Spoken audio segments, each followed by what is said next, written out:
मेरी इज़्ज़तदार माँ और बहनों, बुजुर्गान कौम और मिल्लत, मेरे गयूर नौजवान साथियों, मेरी जमात मजलिस इत्तेहादुल मुस्लिमीन के तमाम अराकीन और मेरे रुफ़क़ा, शहनशीन पर तशरीफ़ फरमा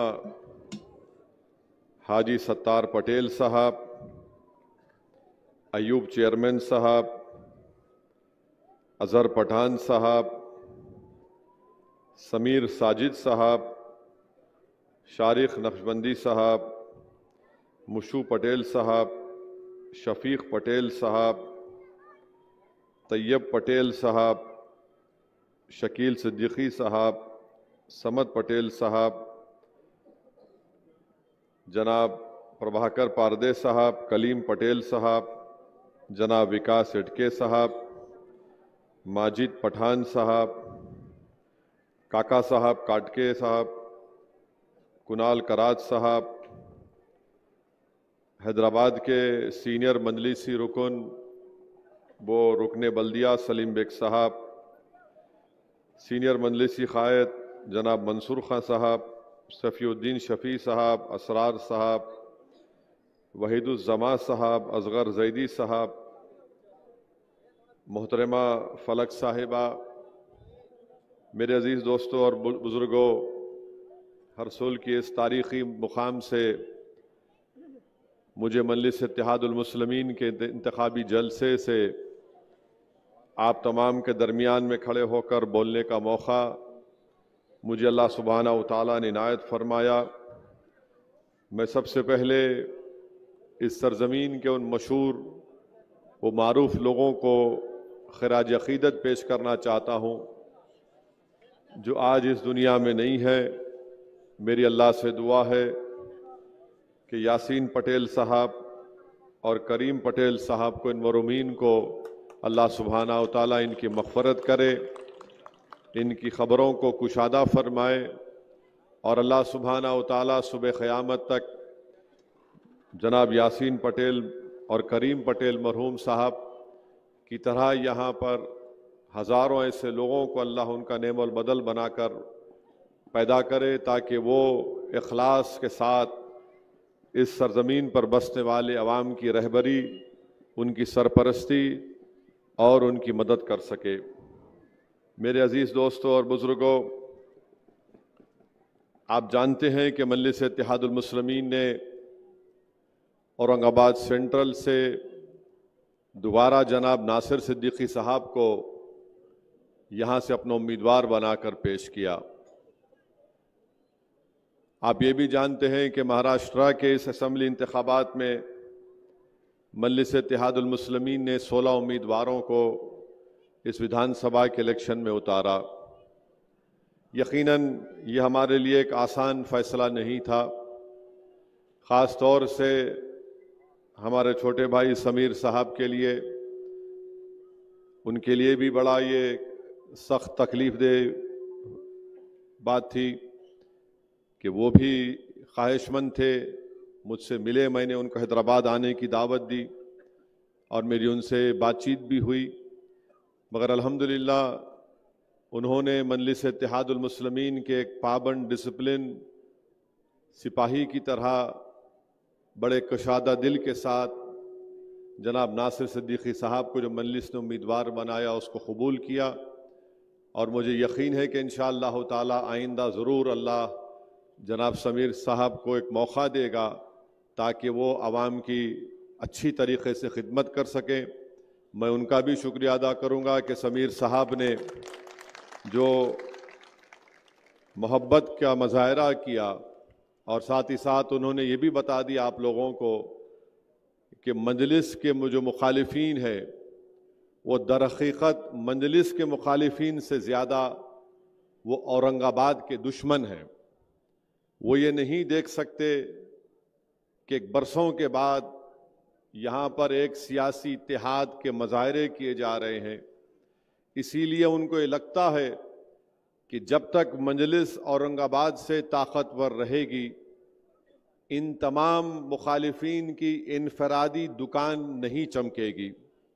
मगर मैं समीर साहब का शुक्रिया अदा करता हूँ कि अल्लाह सुब्हाना व तआला ने उनको इन तमाम मुखालिफिन, मुनाफिकीन और ये जो इबलीस के एजेंट बनकर हमारे इस तारीखी शहर के गली कूचों में फिरते हैं कि किसी न किसी तरह हमारे इस इत्तेहाद के खिले को कमज़ोर कर दिया जाए। मैं ये बात ज़रूरी समझता हूँ कहना कि लातूर से भी मोहम्मद अली हमारे जमात के सदर ख्वाहिशमंद थे। अमरावती से हमारे सदर साहब किसी एक उम्मीदवार को लाए थे, वो काबिल भी थे, मगर मजलिस ने एक फ़ैसला लिया और हमने सिर्फ 16 उम्मीदवार महाराष्ट्र के असम्बली इंतखाबात में खड़ा किए। नांदेड़ में भी लोग बहुत ख्वाहिशमंद थे, जनाब मोइन साहब और फिरोज़ लाला भी, मगर मजलिस इत्तेहादुल मुस्लिमीन ने फ़ैसला ये लिया कि हम नॉर्थ नांदेड़ से मुकाबला नहीं करेंगे। फिर साउथ से हम जनाब मोइन साहब के हक़ में फ़ैसला हुआ तो ज़ाहिर है वहाँ पर साबिर चाउश को भी थोड़ा तकलीफ़, इंसान है, ख्वाहिशमंद है। तो ये चीज़ें हैं इंशाअल्लाह ताला, क्योंकि जब जमात का फ़ैसला होता है तो जो जमात के ज़िम्मेदार होते हैं वो पाबंद, डिसिप्लिन के पाबंद होते हैं और उन तमाम ने इस मजलिस के फ़ैसले को कबूल किया। मैं इनका दिल की गहराइयों से तमाम मजलिस के उन तमाम अराकीन का जिन्होंने मजलिस के इस फ़ैसले को कबूल किया, यकीनन इंसान है, हर एक की ख्वाहिश होती है, मगर मजलिस ने एक सियासी हकीकत को सामने रख कर फ़ैसला लिया और मुझे यकीन है कि इंशाअल्लाह ताला इससे जमात और मजबूत होगी। और जिन हजरात को मौका नहीं मिला, मुझे यकीन है कि आने वाले मुस्तक़बिल में इनको अल्लाह सुब्हाना व तआला ज़रूर इससे ज़्यादा मजलिस के प्लेटफॉर्म के ज़रिए अल्लाह उनको मौका देगा और वो अच्छी तरह से अवाम की खिदमत भी करेंगे। और एक बात मैं बताना चाह रहा हूँ कि परभनी में मजलिस ने किसी उम्मीदवार को खड़ा नहीं किया। ये जो साहब खड़े हैं, मैंने उनको फ़ोन कर कर कहा कि आपको बी फॉर्म नहीं दिया गया था, मगर इसके बावजूद भी आपने कैसे वो बी फॉर्म हासिल किया। तो खैर अब पुलिस कंप्लेन हो चुकी है, अब जब एफएसएल की रिपोर्ट आएगी तो शायद उनको जेल को भी जाना पड़े। मैंने खुद उनसे कहा था कि तुम मत लड़ो, तुम्हारे पास जो तुम फॉर्म दाखिल करे वो गलत है। तो खैर अब मैं ये बात अवामी तौर पर वाज़े करना ज़रूरी समझता हूँ। और एक बात बताना चाहूँगा कि बहुत से लोग समझते कि इम्तियाज़ जलील साहब फैसला करते, नहीं करते। इम्तियाज़ जलील साहब फैसला, इम्तियाज़ जलील साहब से मशवरा करते, हर आदमी से मशवरा करते। फैसला असदुद्दीन ओवैसी मशवरे के बाद लेता है। तो बहुत से लोगों को ये हमारे मुखालिफिन को ये है नहीं इम्तियाज़ कर रहा। मेरे को इम्तियाज़ से कुछ भी नहीं है, मेरे को इम्तियाज़ से मुखालिफत है। सदर साहब मेरे लिए अच्छे हैं। मेरे भाई, तुम बाप को गाली नहीं देंगे, बेटे को देंगे तो बाप मुस्कुराएगा।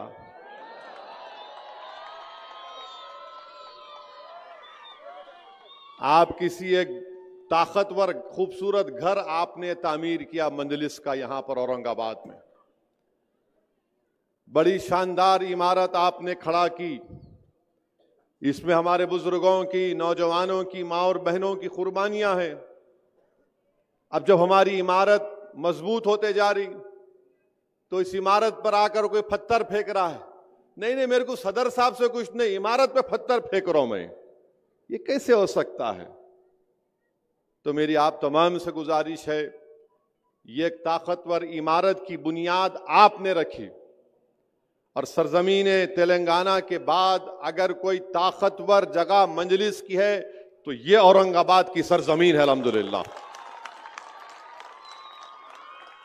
तो मेरे अजीज दोस्तों और बुजुर्गों, अब इंतखाबात की बात होगी। 9:12 हुए हैं, 9:15 नहीं हुए। ये बात करें कि मीडिया वालों को 15 मिनट से बड़ी मोहब्बत हो गई क्या है नहीं मालूम, 15 मिनट से इनको इतनी मोहब्बत। तो खैर अभी 9:12 हुए।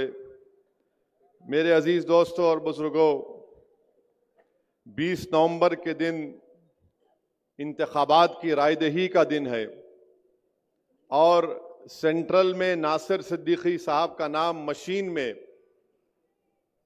12वें नंबर पर है और ईस्ट में इम्तियाज जलील साहब का मशीन में नंबर 6 नंबर पर है।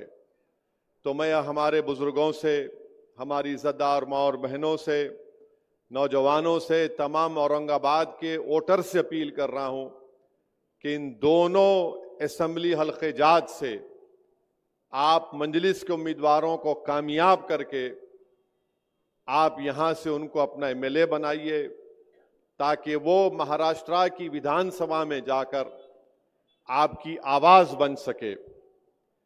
देखिए, ताकतवर और कमजोर में फर्क होता है। ताकतवर ये बोलता है कि मैं इलेक्शन जीतूंगा, नासिर सिद्दीकी बोल रहे हैं मैं इलेक्शन जीतूंगा, ये ताकतवर बोल रहा है। समीर बोल रहा है कि मेरे को टिकट नहीं मिला, वक्तिया तौर पे तकलीफ हुई, मगर मेरी जमात जीतेगी। इम्तियाज जलील ये कह रहे हैं कि मैं सेंट्रल से एमएलए था, अल्लाह ने और आपने मुझे कामयाब किया, फिर मुझे अल्लाह और यहां की आवाम ने मुझे एमपी बनाया, फिर अल्लाह का फैसला हुआ, मैं कामयाब नहीं हुआ। ये तमाम मुखालिफिन और मुनाफिकीन की साजिशों की वजह से मैं अब फिर जमात ने मुझे मौका दिया, इससे मैं लड़ूंगा और कामयाब होऊंगा। अब जो कमजोर होता है वो क्या बोलता है, मैं जीतूंगा नहीं, मैं इसको हराऊंगा। समझे आप? जीतने वाला क्या बोलता, मैं जीतूंगा। जो कमजोर होता है जहनी तौर पर भी, किरदार के तौर पर भी, वो कहता है नहीं, मैं इसको हराऊंगा। तो ये जो बीजेपी आरएसएस की साजिश ये है कि पूरे महाराष्ट्र में उन्होंने ऐसे 100 उम्मीदवारों को खड़ा किया जिनका नाम उर्दू जबान से शुरू होता है। समझे ना? समझे नहीं समझे? हाँ, देखो बच्चा समझ गया। तू बहुत बड़ा लीडर बनेगा इंशाअल्लाह औरंगाबाद में। तो बीजेपी ने 100 ऐसे इंडिपेंडेंट उम्मीदवारों को खड़ा किया जिनका नाम उर्दू जबान से शुरू होता है। तो मोदी की साजिश यह है कि ये 100-200 ले ले, ये 100-200 ले ले तो वहां पर उनको कामयाबी मिल जाएगी, वोट आपका और हमारा डिवाइड होगा। मगर मैं इन तमाम 100 लोगों से कहना चाह रहा हूं कि आप इस शहर को कमजोर करके रात में कैसे सो सकेंगे अपने घर में, बताओ मेरे को।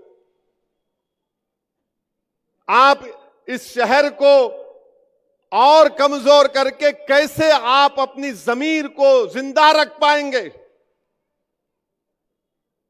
आप का नाम कुछ और है मगर आप काम किसका कर रहे हैं देख लो। आप जीतने के लिए नहीं लड़ रहे हैं क्योंकि आप कमजोर हैं, आप हराने के लिए लड़ रहे हैं। आपकी पूरी सोच यह है कि मोदी जीते, मजलिस ना जीते, कोई भी जीते मगर मजलिस ना जीते। मैं इन लोगों से कहना चाह रहा हूं, ये शहर सबका है। तुम अपना जमीर को कैसे जिंदा रखोगे? तुमको रात में नींद कैसे आएगी अगर तुम ये जो काम करने जा रहे हो? तो मेरी आप तमाम से अपील है कि ये जो कमजोर लोग खड़े हैं इनको एक वोट भी मत दीजिए। देखिए, मैं आपको याद दिला रहा हूं कि 20 साल के बाद Imtiaz Jaleel member of parliament बनकर दिल्ली की पार्लियामेंट में गया तो महाराष्ट्र की सियासत में एक हलचल आई, एक जलजला आया। मगर जब 2024 का चुनाव आया तो सब मिलकर इम्तियाज जलील को हराने में लग गए। मेरी आपसे गुजारिश है, कैसा उन्होंने क्या? नहीं जीतता ही नहीं। कंफ्यूजन पैदा कर दिए, लोगों के दिलों में जाकर एक फुला पैदा कर दिए, कैलकुलेशन है, ये है वो है। अभी भी ये लोग क्या करेंगे, जैसा 20 तारीख को पोलिंग है, ये 15 तारीख से ये इबलीस की औलाद आकर बोलेगी, ये इबलीस की औलाद आके बोलेगी, अरे कैसा जीतते जी, कैसा जीतते। फिर और एक उनमें बीमारी लेके आते, इन्हों गवर्नमेंट बनाते क्या, इन्हों सरकार तो नहीं बनाते, उन्हों बनाते, उनको तो भी वोट दिए तो फायदा होता। मैं इन तमाम लोगों से कहना चाह रहा हूं, तुम्हारी हर बात का वैक्सीनेशन मेरे पास है।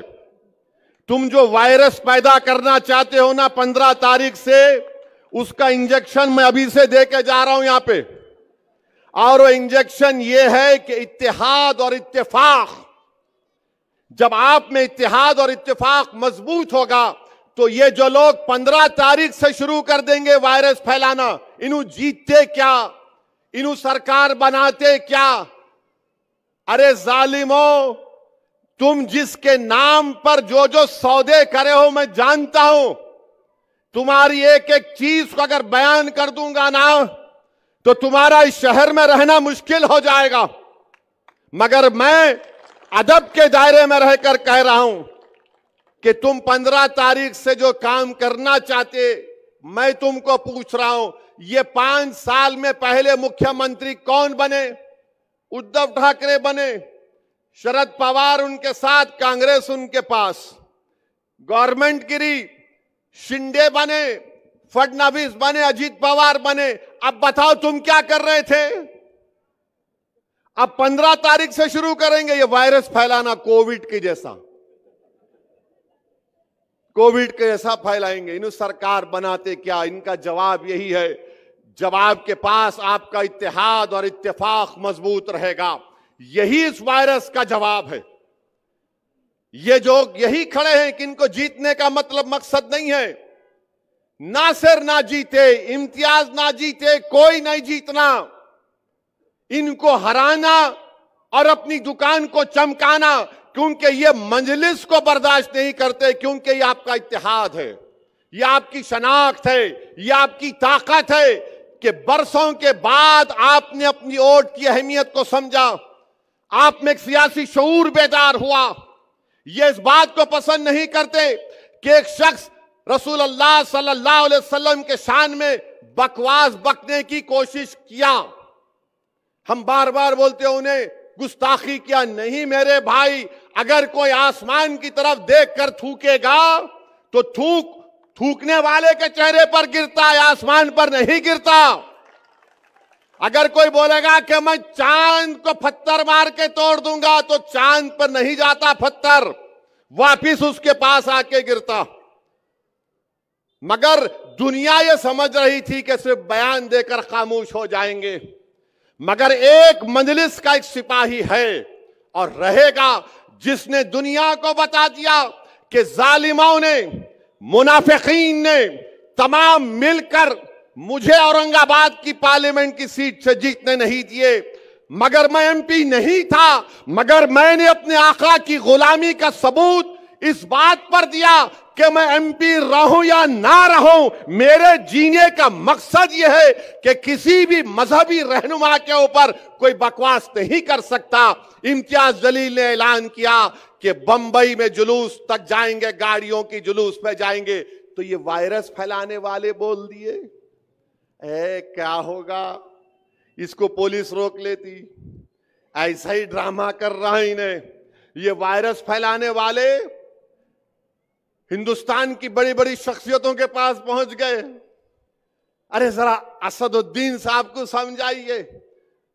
तो खैर वो लोग मेरे को ही बताए। मैंने कहा हज़रत, इम्तियाज जलील खाली मशवरा देते, फैसला मेरा है, एक बार फैसला हो गया तो वापस नहीं लिया जा सकता। फिर वो लोग मेरे को कांटेक्ट किए, अजी साहब दंगा हो जाएगा। मिला दंगा होगा? कैसे दंगा होगा बताओ? नहीं दंगा हो सकता, मैं कह रहा हूं नहीं होगा। अरे आपको क्या है, आप हैदराबाद में बैठे। मेला हजरत हैदराबाद में बैठा हूं, दिल औरंगाबाद की जनता को देकर आया हूं। फिर मेरे को बोले अब क्या है कि आप जो चाहे कर लो। मेला आपसे कौन पूछ रहे, मैं करना चाह रहा हूं, आपको क्या करना है, जो चाहे करेंगे। इम्तियाज जलील जुलूस निकालने के उस दिन मेरे को फोन करे, असद भाई बड़ी बड़ी पुलिस के लोग आके मेरे को बोल रहे नको निकलो। मैंने कहा इम्तियाज साहब आप ये बोले ना कि आप बंबई जाके बंबई के होम मिनिस्टर को महाराष्ट्र के एक मेजर देंगे कि उस शख्स को गिरफ्तार करो, उस पर कानूनी कार्रवाई करो, तो आप उनको बोलो तुम मेरे को बंबई जाने मत दो, अमित शाह यहां पे है, मैं यहां जाके इनसे मिल लेता हूं। तो पुलिस के लोग बोले अम्मा इन्हें तो नमाज कम कराने गए तो हमारे गले में ज़कात सदका रोजे भी डाल दे रहा। तो बोले नहीं आप चले जाओ, शाह साहब को डिस्टर्ब मत करो। इसको सियासत बोलते प्यारे, ये कमजोर लोग नहीं समझ सकते। खैर जुलूस निकला अल्हम्दुलिल्लाह। मैं लाखों बार सलाम करता हूं तमाम फर्जंदान तौहीद को, जो नहीं मालूम मराठवाड़ा से वेस्टर्न महाराष्ट्र से कहां से आए, जो दुनिया ये समझ रही थी कि नहीं सिर्फ 100 गाड़ियां निकलेंगी।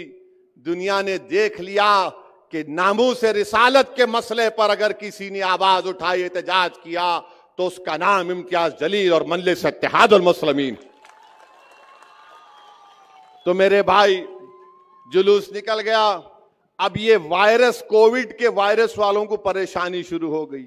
अम्मा ये नया काम कर दिया इन्हें, अब इनको समझ में नहीं आया। अच्छा ये जितने खड़े हुए हैं ना मजलिस के खिलाफ, जिनके नाम उर्दू से शुरू होते, जो नासिर के खिलाफ, इम्तियाज के खिलाफ खड़े हुए, इनसे पूछो जाके वो गाड़ियों के जुलूस में तू एक गाड़ी दिया क्या? एक गाड़ी तो देना था, कोई गाड़ी तो छोड़ो, ये निकले भी नहीं घर से अपने। अरे जब तुम एक गाड़ी नहीं दे सकते, तुम एक दमड़ी नहीं दे सकते, तो तुम इस गयूर सरजमीन पर बसने वाले फर्जंदाने तौहीद और आशिक रसूल की ओर तुम कैसा मांग सकते, बताओ मेरे को। किस मुंह से तुम वोट मांगने निकले हो? हां तुम्हारे पप्पा मोदी है, पप्पा जी का ऑर्डर हुआ, बोले नाम डाल दे प्यारे, तो आप फौरन अपने मालिक को खुश करने के लिए ये 90 लोग पूरे महाराष्ट्र में अपने नाम डाल दिए, इस उम्मीद पर कि चंदे में कम से कम 100 वोट तो मिल जाएंगे। चंदे में कुछ नहीं मिलेगा इंशाअल्लाह ताला। मुझे यकीन है कि तुम्हारे घर में तुम्हारी मां, तुम्हारा बाप, तुम्हारा बेटा भी मजलिस को वोट देगा इंशाअल्लाह ताला। तुम देख लेना मेरी इस बात को।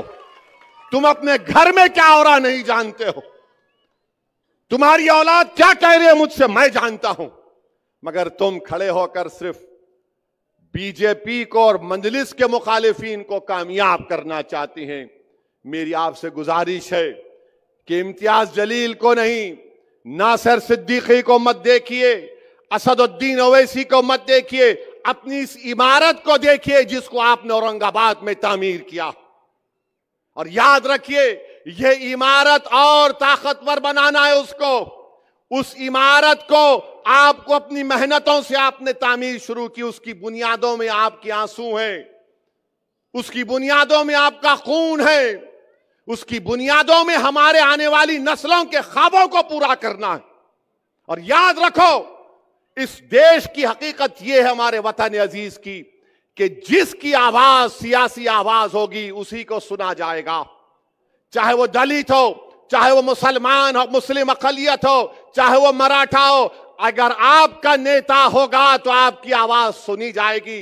मैं सलाम करता हूं मराठों को जिन्होंने जरंगे पाटिल को अपना नेता माना।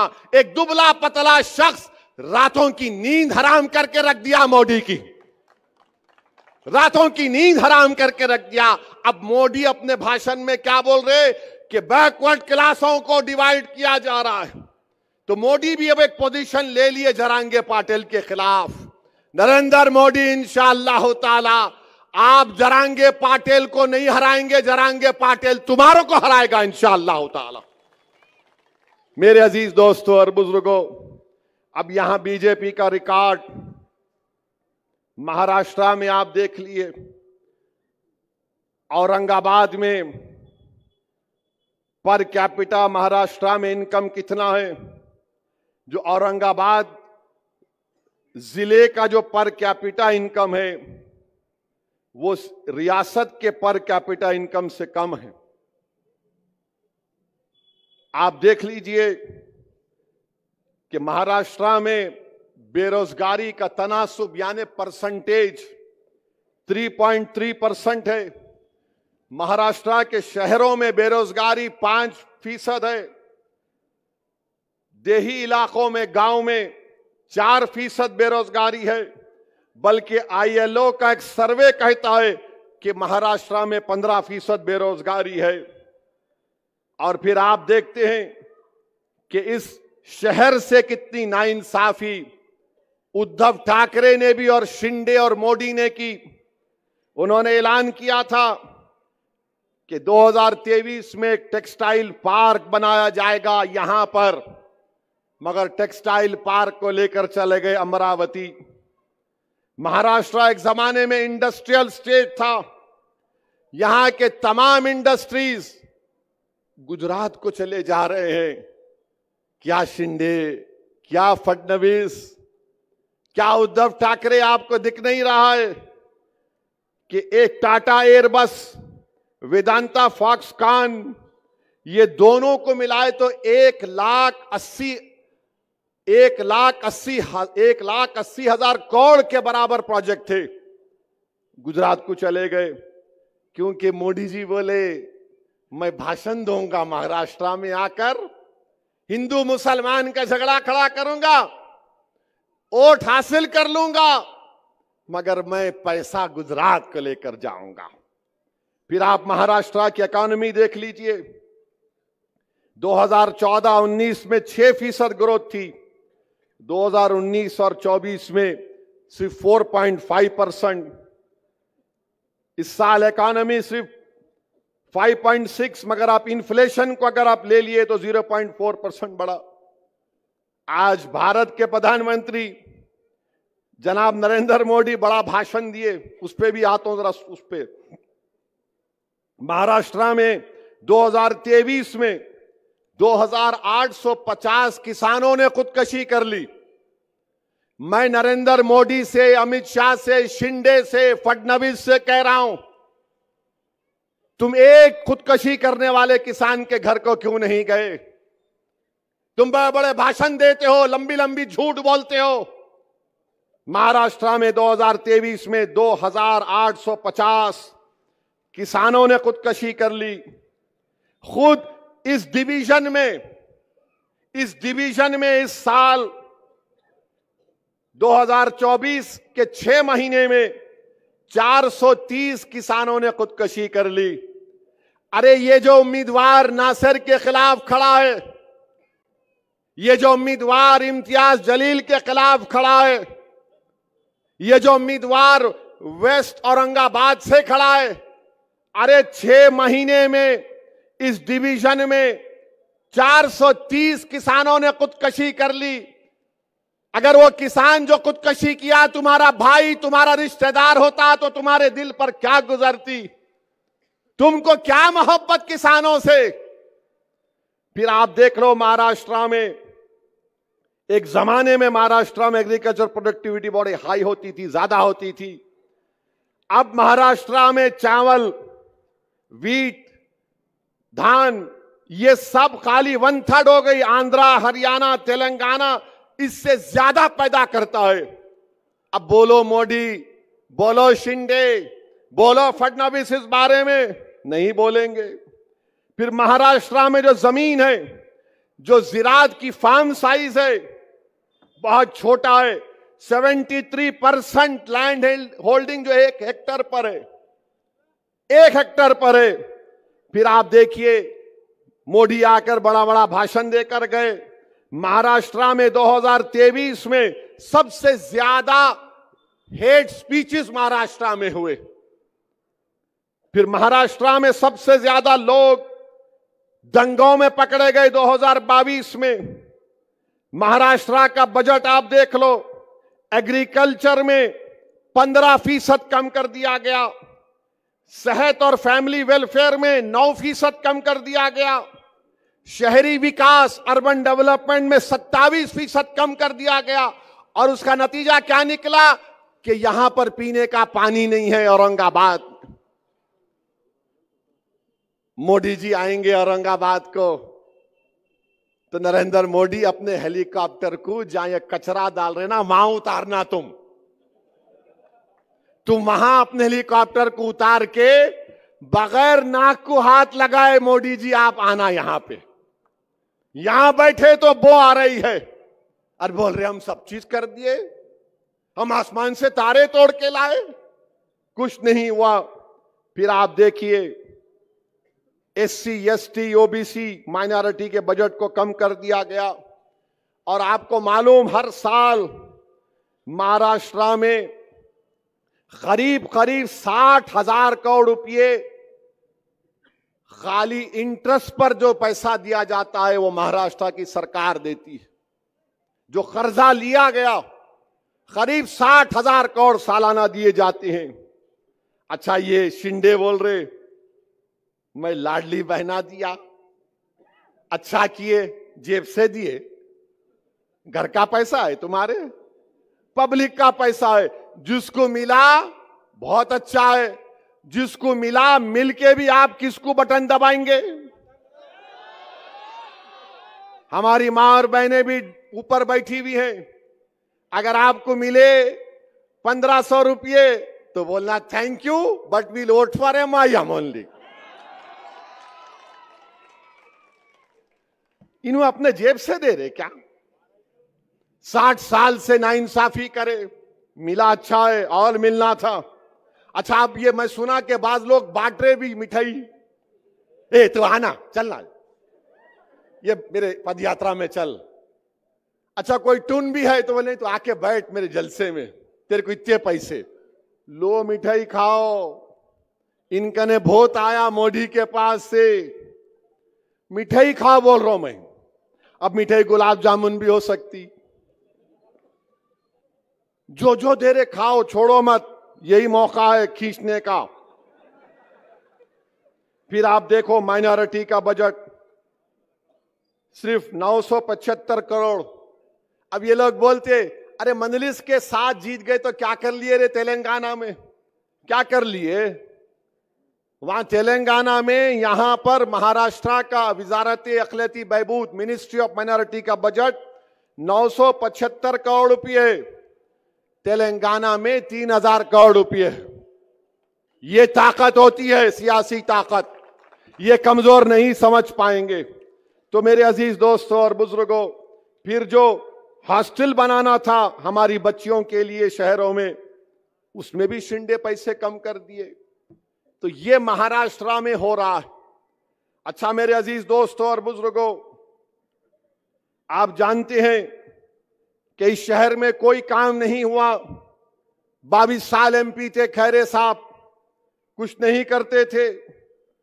और फिर इम्तियाज जलील को हराने में सबसे बड़ा रोल ये जो अपने आप को सेक्युलर बोलते हैं उन लोगों का रहा। वोट कितना लिए वो लोग? ये वायरस फैलाने वाले आए थे उस वक्त भी, अरे इन्हें एक जीता तो क्या होता। मेरे भाई, मैं आपको बताना चाह रहा हूं कि अगर आज इम्तियाज जलील मेरे साथ भारत की पार्लियामेंट में होता तो वक्फ बिल को पास करने में मोदी को बड़ी मुश्किल पेश आती। अगर अख्तरुल ईमान कामयाब हो जाते किशनगंज से तो वक्फ बिल लाया नहीं जाता था पार्लियामेंट में। मैं आपसे हाथ जोड़ के अपील कर रहा हूं कि मुझे आपने अकेला कर दिया भारत की लोकसभा में, मगर खुदा के लिए महाराष्ट्र की विधानसभा में आपको नासिर सिद्दीकी को और इम्तियाज जलील को यहां से कामयाब करके भिजाना है। ठीक है, मैं अकेला पहले भी था, अल्लाह ने मेरी मदद की और आज भी अल्लाह इंशाअल्लाह आपकी दुआओं के तौफैल मदद करता रहेगा। मगर मेरे भाई, जमात की आवाज, आपके शहर की आवाज कौन हो सकता, मेरे को बताओ। जो कचरे का ढेर लगा दिया रसूल में, जो पीने के पानी के लिए वो लोगों को तरसाते हैं, जो हम महले जात में गंदगी को फैला दिया गया। इम्तियाज जलील कोर्ट को गया दवाखानों में भर्ती करने के लिए, कामयाब हुआ। इम्तियाज जलील औरंगाबाद के गरीबों के पीएमएवाई के घरों के लिए कोर्ट को गया। क्या मुसलमानों के लिए गया? नहीं, औरंगाबाद के गरीबों के लिए इम्तियाज जलील गया था। ये लोग आपके सामने कुछ नहीं करेंगे। फिर मेरे अजीज दोस्तों और बुजुर्गों, 20 साल के बाद एक एमपी जीत कर आया। इन तमाम कमजोरों ने मिलकर इम्तियाज जलील को शिकस्त दी। इनका एक ही मकसद है, नासिर नहीं जीतना, इम्तियाज नहीं जीतना, कोई और जीत जाए। मेरे भाई याद रखो, महाराष्ट्र की विधानसभा में आपकी आवाज नासिर सिद्दीकी हो सकता है, कोई और नहीं हो सकता है। इससे इम्तियाज जलील कामयाब होगा तो गरीबों की आवाज इम्तियाज जलील होगा। फिर आप देखते हैं कि भारत के प्राइम मिनिस्टर ने आज बोला, मोदी ने बोला, एक है तो सेफ है, एक है तो सेफ है। ये मीडिया वाले मेरे पीछे आ गए दोपहर में, इन भाई देखो जिनके सर पे कम बाल है मगर अपने भाई है। आई लव यू, मैं पूरों से मोहब्बत करता हूं। तो उन्होंने बोले, अरे बोलो ना भाई, उन्होंने बोले। मैं बोला शाम में, इस उम्मीद पर बोल रहा हूं कि बाद में नान खलिया आप खिलाएंगे मेरे को। मोदी बोले एक है तो सेफ है। अब इसका जवाब क्या है मंजलिस की तरफ से, असदुद्दीन ओवैसी की तरफ से? मोदी जी सुनो, अनेक है तो अखंड है। मोदी क्या बोल रहे? एक है तो सेफ है। मंजलिस क्या बोल रही? मोदी अनेक है तो अखंड है। भारत में अनेक लोग हैं, मराठा है, दलित है, मुसलमान है, क्रिश्चियन है, ईसाई है, ओबीसी है, तमिलियन है, पंजाबी है, तेलंगाना का है, तेलुगु बोलने वाला है, अरे अनेक है। तो भारत अखंड है। मोदी क्या बोल रहे? एक हो जाओ। कैसा होंगे बाबा? कोई अपने कल्चर को छोड़ेगा, कोई अपनी गुजराती तहजीब को छोड़ेगा, तो मोदी चाहते क्या है कि सब भारत की डाइवर्सिटी खत्म हो जाए। ये एक का मतलब ये है। मंजलिस क्या बोल रही? हम अनेक हैं तो अखंड है। मोदी एक करना चाहते हैं, आरएसएस एक करना चाहती है। और मैं मोदी को जवाब दे रहा हूं, इंसाफ है तो इंडिया सेफ है, इंसाफ है तो इंडिया सेफ है, संविधान है तो सम्मान है, अंबेडकर जिंदा है तो गोडसे मुर्दा है। और फिर मोदी बोले एक है तो सेफ है। जितने छत्रपति शिवाजी महाराज को सच्चे मानने वाले हैं तो मोहब्बत है, तो मोहब्बत है। और मोदी बोल रहे एक है तो सेफ है। तो मोदी क्या कर रहे महाराष्ट्र के चुनाव में? मोदी एक काम कर रहे हैं कि मराठा वर्सेस ओबीसी कर रहे हैं। मोदी क्या करना चाहते हैं? मैं हमारे ओबीसी भाइयों को बोल रहा हूं कि इसकी साजिश में मत आओ आप। ये एक की बात कर रहा है, हम अनेक की बात कर रहे हैं। ये लड़ाना चाहते हैं, एक के नाम पर सबको लड़ाना चाहते हैं। आप इनकी साजिशों में मत आओ। अच्छा मोदी जी ये तो बताओ, एक है तो सेफ है, तो आपने क्यों कहा था 2024 के पार्लियामेंट के इलेक्शन में राजस्थान में आपने हिंदू बहनों से कहा था कि आपका मंगलसूत्र निकाल कर मुस्लिम औरतों को दे दिया जाएगा? और आप आज महाराष्ट्र में आके बोल रहे एक है तो सेफ है। फिर मोदी ने कहा आपकी भैंस को लेकर मुसलमानों को भैंस दे दिया जाएगा। मोदी ने कहा था कपड़े देखकर पहचानो, अगर एक है तो सेफ है। तो बताओ मोदी, आपके घर से चंद मिनट के फासले पर दिल्ली की सड़कों पर किसका खून बह रहा था, किसको बेघर कर दिया गया था, इसका बात नहीं करेंगे। और फिर मोदी बोलते एक है तो सेफ है। मोदी जी, वो इतने 4 साल से चीन जो कब्जा करके बैठा हुआ है, तो अब कल से भाजपा वाले बोलेंगे ए ओवैसी क्या बोल रहा है, डेप्सांग डेमचाक पोंगसांग सू में चीन पीछे हट गया। चीन पीछे हट गया, अब वहां पे बर्फ है, 25 पेट्रोलिंग पॉइंट पे हम नहीं जा सकते। मैंने नहीं कहा, लद्दाख की एसपी ने कहा, मोहतरमा ने कहा। तुमने डेमचाक डेमसांग में बफर जोन बना दिए। क्यों बनाए तुम बफर जोन? किसी के बाप की जमीन नहीं, भारत की जमीन है वो। तुमने डेमचाक लद्दाख का नाम लेकर तुमने चाइना को अरुणाचल प्रदेश में यांगजी में वहां पर पेट्रोलिंग राइट्स दे दिए। कहां अरुणाचल, कहां लद्दाख। और इसी पार्लियामेंट में राजनाथ सिंह ने खड़े होकर अरुणाचल प्रदेश के यांगसी के बारे में कहा था, चाइना यूनिलैटरली हमारे बॉर्डर को बदलना चाहता है। आज मोदी चाइना को अरुणाचल प्रदेश में पेट्रोलिंग के राइट्स दे दिए। और फिर मोदी क्या समझते कि जो मेरे को मान लिया उन्हें देशभक्त है, जो नहीं माना उन्हें देशभक्त नहीं है। मैं आपको नहीं मानता मोदी जी, क्या करेंगे आप? मैं देशभक्त हूं, मैं नहीं मानता तुम्हारे को, मैं तुम्हारी आइडियोलॉजी को नहीं मानता। मैं तुम्हारे साथ जब तक जिंदा हूं तुम्हारे से खिलाफ लड़ता था, लड़ता रहूंगा इंशाअल्लाह ताला। मैं नहीं मानता तुम्हारी आइडियोलॉजी को जो लोगों के दिलों को तोड़ती है। मैं नहीं मानता तुम्हारी आइडियोलॉजी को जो लोगों की नफरत की दीवारों को उठाती है। मैं नहीं मानता तुम्हारी सोच और फिक्र को जो भारत को कमजोर करना चाहती। मगर मोदी क्या बोलते, मेरी तारीफ करो, तुम देशभक्त हो। और by the way, China Modi का दोस्त हो चुका है आजकल। मेरे अजीज दोस्तों और बुजुर्गों, मैं आपको बताना चाह रहा हूं कि आज नासिर के खिलाफ भी कैंडिडेट है। कौन है उन्होंने? क्या शिवसेना वाले उद्धव ठाकरे, सॉरी 2 शिवसेना हो गए,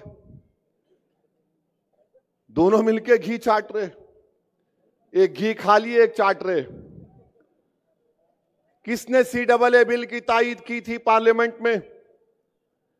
किसने NRC की तायीद की थी? किसने ट्रिपल तलाक की तायीद की थी? किसने UAPA के कानून की तायीद की थी? किसने, जब वक्फ बिल पेश हुआ तो उद्धव ठाकरे के MP नहीं थे लोकसभा में, मैं देखा हूं। कोई उद्धव ठाकरे के MP नहीं थे लोकसभा में, पूरे बाहर चले गए। जब वक्फ का बिल पेश हुआ तो कौन लड़ रहा था? उस वक्फ के कानून के इंट्रोडक्शन पर असदुद्दीन ओवैसी अकेले लड़ रहा था। और मैं आपको आज दिल की बात बता रहा हूं, मुझे माफ कर देना औरंगाबाद के गयूर लोगों, मैं जब अकेला खड़े होकर उसके इंट्रोडक्शन के खिलाफ लड़ रहा था तो 2-2 बार मेरी जबान से निकल गया, इम्तियाज मियां उठो, इम्तियाज मियां उठो, मगर इम्तियाज मियां यहां बैठे थे। मेरे भाई, ये वक्फ का कानून मस्जिदों को छीन लेगा अगर यह कानून बनता है। यह कानून बनता है तो दरगाहों को छीन लेगा, ईदगाह की जमीन को छीन लेगा, कब्रिस्तानों को छीन लेगा। इतना गंदा बिल बनाया गया। बताओ, अगर तुम्हारी आवाज होती भारत की पार्लियामेंट में, इम्तियाज अख्तर अली मान अगर कामयाब हो जाते, किसका फायदा होता? आपका होता, संविधान का होता, जमहूरियत का होता। मगर ये कोविड का वायरस फैलाने वाले हमारी सफों में निफाक पैदा कर दिए। इस तरह का वक्फ का बिल पेश किया गया भारत की पार्लियामेंट में। मेरे अजीज दोस्तों और बुजुर्गों, इस कानून के खिलाफ हमको और आपको खड़े होना है। और मुझे यकीन है कि अगर ये बिल हुकूमत नरेंद्र मोदी लेकर आएगी तो एक बात तो यकीन के साथ कहूंगा मैं, जो एहतजाज CAA में हुआ उससे डबल एहतजाज पूरे भारत में होगा। सुन लो नरेंद्र मोदी, इंशाअल्लाह ताला। ये बिल को हम नहीं मानते। ये बिल हमारी मस्जिदों को छीनना चाहेगा। अगर ये महाराष्ट्र में कौन विधानसभा में खड़े होकर ये 100 लोग बोलेंगे? अगर ये कानून की तस्दीक कराने के लिए इस कानून के खिलाफ अगर कोई आवाज उठाएगा तो ये लोग उठाएंगे। ये उद्धव ठाकरे, शिंदे, बीजेपी, इनके पैसों पर बिकने वाले लोग जो जमीर बेच रहे हैं, अरे तुम औरंगाबाद को कमजोर कर रहे हो। कौन उसके खिलाफ महाराष्ट्र की विधानसभा में आवाज उठाएगा? नासिर सिद्दीकी खड़ा हो जाएगा, इम्तियाज जलील खड़ा हो जाएगा, फारूक शाह खड़ा हो जाएगा, मुफ्ती इस्माइल खड़े हो जाएंगे, वारिस पठान खड़ा हो जाएगा, फैयाज खड़ा हो जाएगा।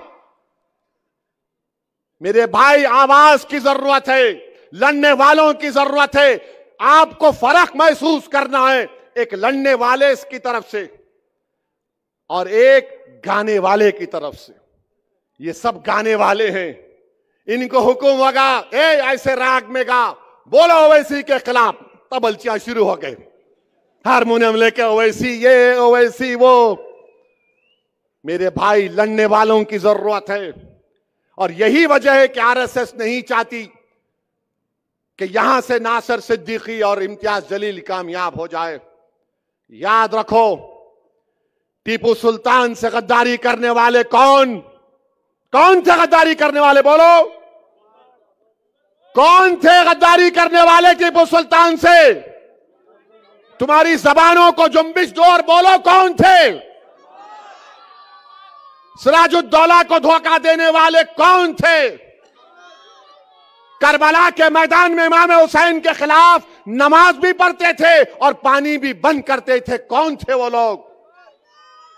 मेरे भाई, तारीख तुमको पुकार पुकार कर कह रही है कि एक पार्लियामेंट के इलेक्शन में इन जालिमों ने हमको डसा, अब असेंबली के इंतखाबात में इनको डसने मत दो। अपने इत्तेहाद को मजबूत बनाओ।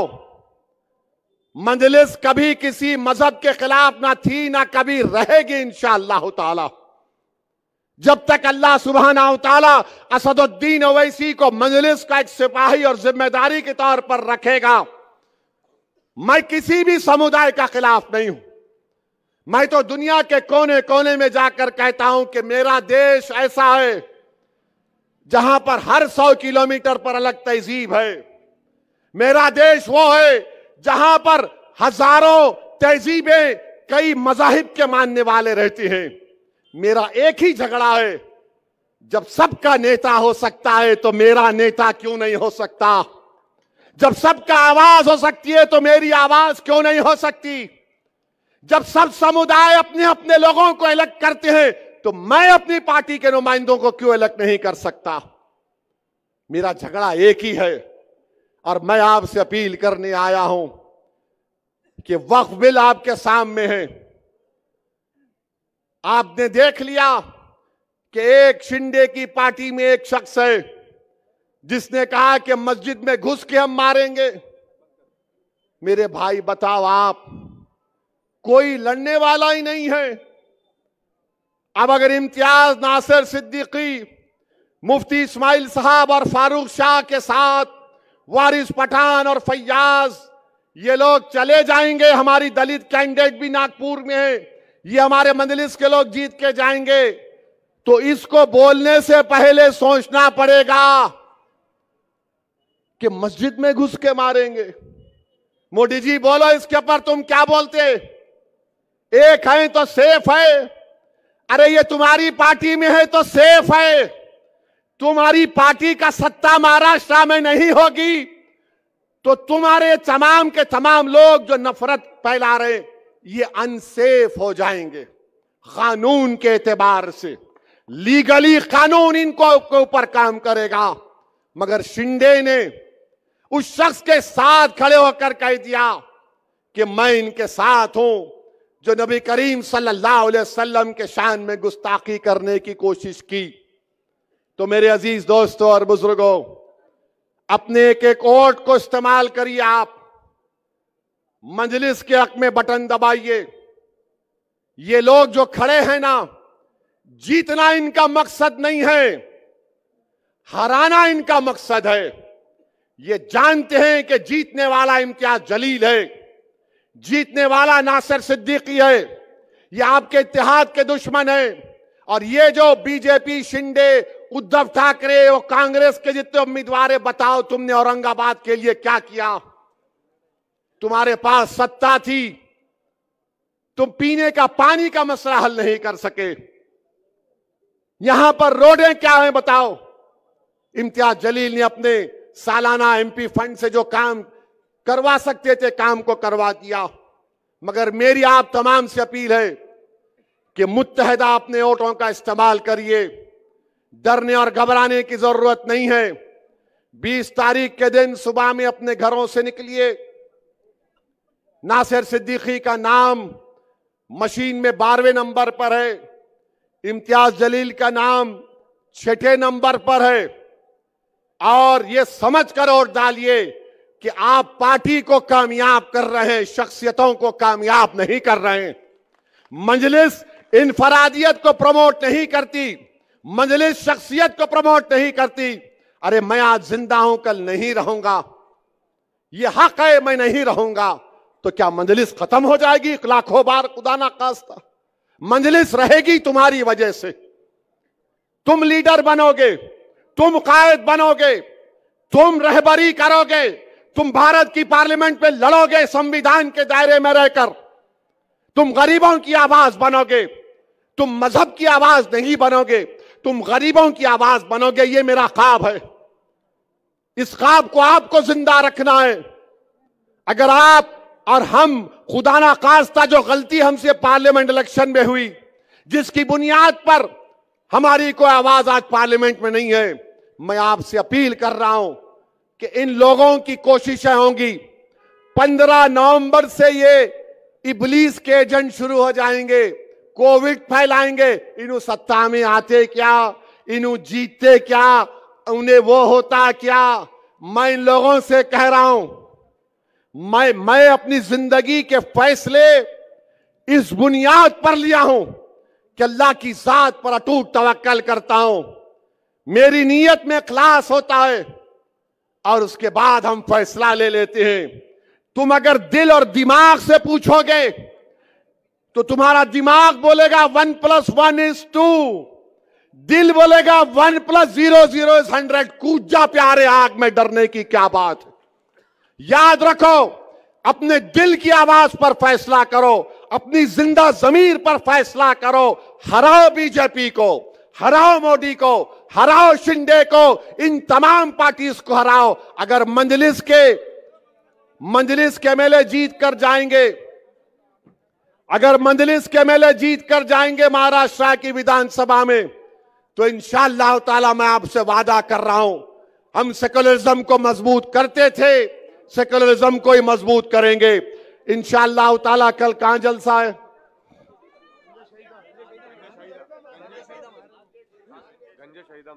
कल गंजे शहीदा में है।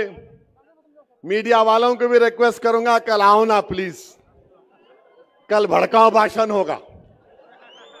हाँ, अब चला देना तुम। Owaisi said this, breaking news. कल जरा आ जाओ भाई, आप भी आएंगे ना? कल आएंगे ना? साथ है ना आप लोग?